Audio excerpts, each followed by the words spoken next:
This program is brought to you by San Miguel Corporation, your world made better.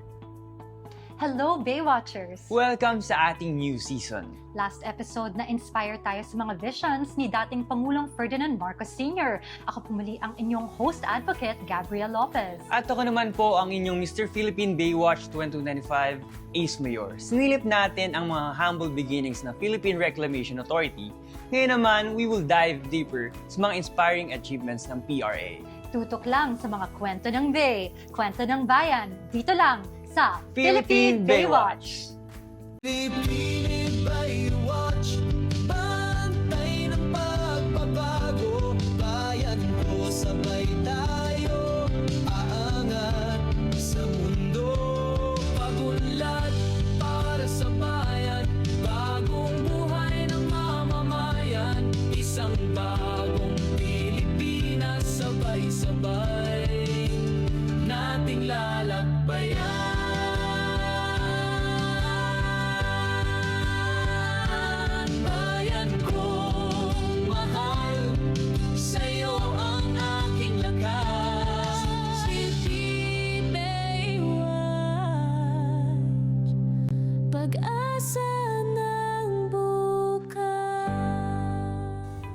Sa ating last episode, nalaman natin ang pagmamahal ng dating Pangulong Ferdinand Marcos Sr. sa bansa. Natutunan din natin ang importansya ng reclamation.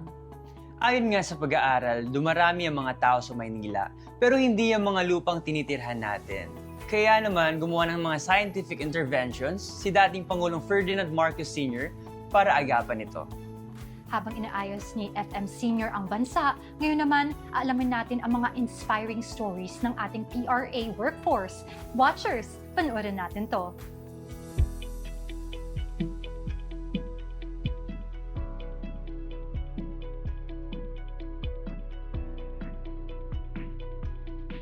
Nandito po tayo ngayon sa Office of the Acting Assistant General Manager for Finance. Makakasama natin ang isa sa mga pillars of service ng ahensya.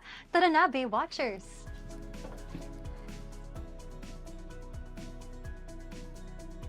May mga ilang tanong lang po ako sa'yo for our viewers here today. Ilang taon na po kayo nag-work dito sa PRA? I'm working with PRA since May of 2017, so it's almost 10 years na.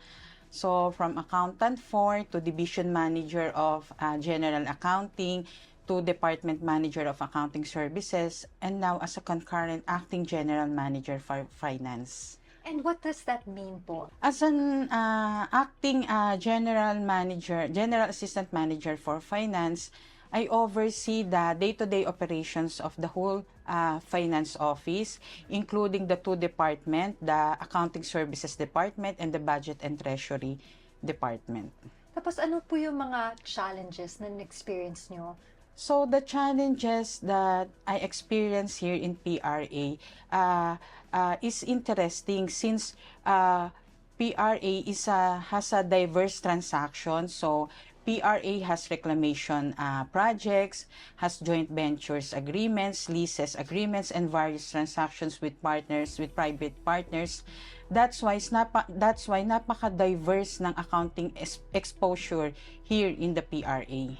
In terms of growth, because you've been here po for over a decade, have you seen growth as the years grow? Yes, definitely. Napakalaki ng growth namin dito here sa PRA in terms professionally. What about in terms of assets? When we talk about assets of PRA, napakalaki ng nangyari.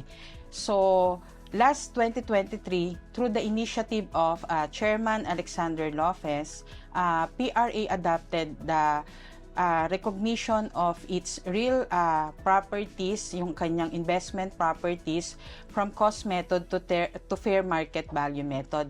That's why from 37 billion peso in year 2023, it drastically jumped to 205 billion in 2024. Tapos ano po yung greatest achievement niyo po?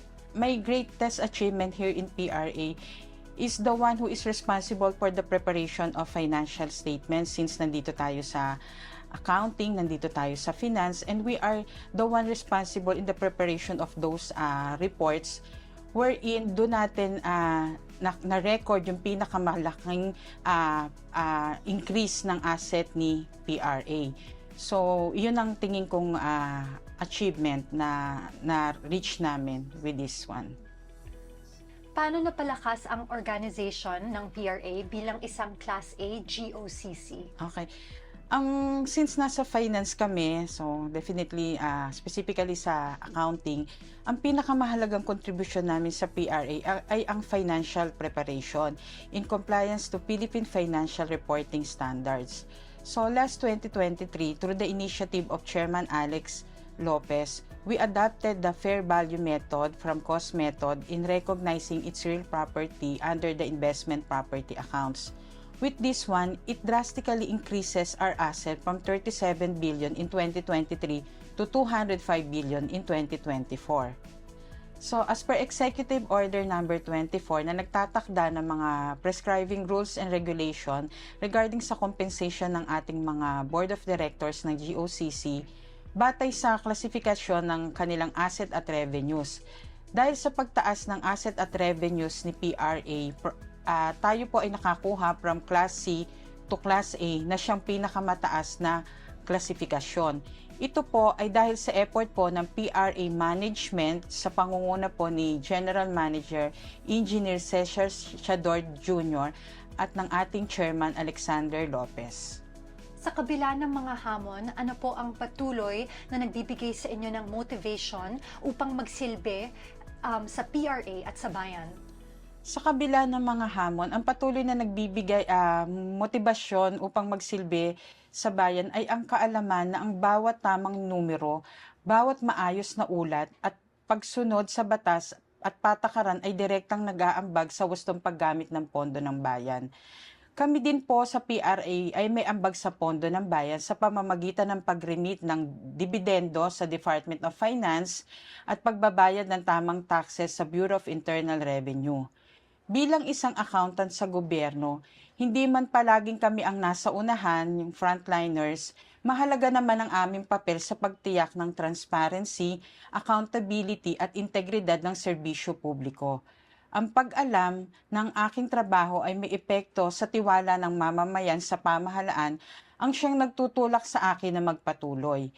Kahit mahirap at mabigat minsan ang responsibilidad. Ano po ang mensahe ninyo sa mga kabataang nais pumasok sa serbisyong publiko at maging bahagi ng mga institusyon tulad ng PRA? Para sa mga nais pumasok sa public service bilang accountant, ang aking mensahe ay ito.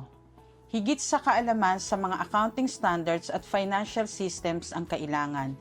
Kailangan ang matibay na prinsipyo, integridad at malasakit sa bayan. Hindi laging madali ang trabaho sa gobyerno. Ngunit ang pagkakataong makapaglingkod ng tapat at maging bahagi ng pagbabago ay isang karangalang hindi matutumbasan. Kung handa kang manindigan sa tama at magsilbi hindi para sa pansariling interes, kundi para sa kapakanan ng nakararami. Ang public service ay isang makabuluhan at marangal na landas. Miss April Lee, thank you so much po for your time. Once again, mga Baywatchers, April Lee, the Acting Assistant General Manager of the Finance Department at the Philippine Reclamation Authority. Okay, thank you.